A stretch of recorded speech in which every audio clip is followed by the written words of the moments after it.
საქართველოს ლითონის დამუშავების უძველეს სამშობლოდ ითვლება. პირველი ნამუშევრები კი ჩვენს წელთაღრიცხვამდე მესამე 1000 წლეულით თარიღდება. ნაპოვნია კეთილშობილი ლითონების სადნობი და საწარმო კერები, რაც ოქრომჭედლობის როგორც პროფესიის არსებობას კიდევ ერთხელ ადასტურებს. ეტაპობრივად ოქროსა და სხვა ლითონების დამუშავების ტექნიკა იხვეწებოდა. საქართველოში მეფებსა და თავად აზნაურებს საკუთარი ოქრომჭედლებიც კი ჰყავდათ. მაგალითად, მე-19 საუკუნეში დადიანებს სამკაუსა თუ იარაღს ფილუ და კოწია ძაძამიძეები უმზადებდნენ. დღეს ამ ოქრომჭედლების ერთ-ერთი შთამომავალი მათ საქმეს აგრძელებს. ერთხელ ესე ავდექი ღამე და კამარს აკეთებდა მამაჩემი და ძაფები თავისი ცვალით ჩავაწყვე, დაულაგე და დაუწყვე 7 წლის ასაკში. ალბათ ხშირად რო უყურებთ. რა თქმა უნდა და ეს რო გაუკეთე და რო გაუდე და დილას რო ადგა და რო შეხედა, ხო? არ მოეწონა და არ გაუხარდა. ჭედვა, ჩამოსხმა, რჩილვა, ძველი წელთაღრიცხვის მესამე 1000 წლეულის ბოლოს საქართველოს ტერიტორიაზე მცხოვრები ოქრომჭედლები ლითონის დამუშავების უამრავ ხერხს ფლობდნენ. ერთ-ერთი ურთულესი კი ფილიგრანია, რომელიც საქართველოში მე-19 და მე-20 საუკუნეში ძალიან აქტუალური იყო. ამ ტექნიკით მიღებული შედეგი კი იმდენად ეფექტურია, რომ მის ათვისებას სხვებიც ცდილობდნენ. ერთი ლეკი იყო იდრისი კვარა და ეს მომიყვა მამაჩემო და არაჩვეულებრივი ოსტატი. ჩამოსულა ზუგდიდში და გაუხსნია დუქანი. თავისი სტილი უნდა ვითომ და შემოეტანა ეს ლეკური სტილი, ხო, უცხო სტილი, მაგრამ ვერაფერი გახდა, გადავიდა ძაძამიძეების სტილს.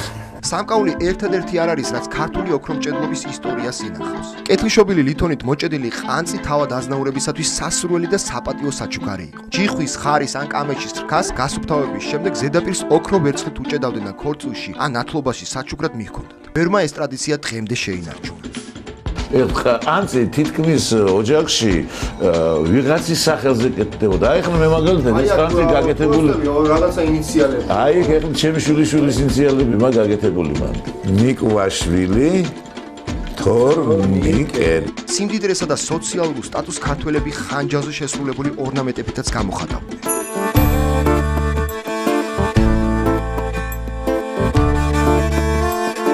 19 საუკუნის დასაწყისში შემოვიდა ოქროს ზანიში. ზანიში ეს იმას ნიშნავს, რომ ამ ორნამენტებს ამოჭრიდნენ რკინის ხანჯალი უთმენ ქარქაში იყო რკინის და ამაზე ორნამენტებს ამოჭრიდნენ და იმ ორნამენტებში ჩააჭედებდნენ ოქროს. მერე გადახილავდნენ და ის ორნამენტი შირჩებოდა. იყო ხანჯალი ორმეერი ერთი ხანჯალი ორ მოვალეობას ასრულებდა. ერთი სამგლოვიარო და ერთი საბარო. აქეთ ამ ხარეს იყო მოჭედილი, აი ესე გადატვირთული და ოქროსფერი. აქეთ კიდევ იყო სევადი და ის საადამ. საყურეები, სასაფეთქლეს საკიდები, ყელსაბამები და სამაჯურები. განსაკუთრებული ხერხი დამუშავებული ძვირფასი სამკაულები ვანის ნაქალაქარში დიდი რაოდენობით აღმოაჩინეს. ნივთები ძველი წელთაღრიცხვით მე-5-მე-4 1000 წლეულებით თარიღდება. როგორც არქეოლოგები ამბობენ, საქართველოში პროფესიონალ ხელოსანთა ძლიერი სკოლა არსებობდა. აღმოჩენილ ნივთებს კი რესტავრაცია კონსტანტინე ნიკვაშვილმა ჩაუყარა. ეს არის პაპიროსის ქაღალდისზე უფრო თხელი. აი როგორ ჩილავდნენ, როგორ ადუღებდნენ ესენი ერთმანეთს. არა, მანდ ქურა იყო და მე იმ ქურას მე მოესარი, მაგალითად მე ქურაზე მიმუშავდი მამაჩემთან ერთად, მაგრამ ეს როგორ აი ხარი ახლა აი ეს ცვარი ჩაწყობი, ამას როგორ ადუღებდნენ იმ ცეცხლზე დღესაც გასაკვირია. ლეკებს შემოქონდათ ეს საქართველოში და ყიდნენ. ეს ნაწნავით? ეს ნაწნავი. და ეს ლეკური არის და აგერ ჩვენ გვაქვს მე-4 საუკუნე, ჩვენ წელთაღრიცხვამდე მე-4 საუკუნე საქართველოში ეს რეკვია. თუნე ლეკებს აუღებენ. დღეს ქართველი ოქრომჭედლები ძველ ტრადიციებს თითქმის არ მიხვებიან. ფილიგრანზე, რომელიც ერთ-ერთ ყველაზე რთულ ხელობად ითვლება, მხოლოდ ფილუ და კოწია ძაძამიძეების შთამომავალი მუშაობს. დღევანდელ პირობებში ეს ხელობა უკვე იკარგება.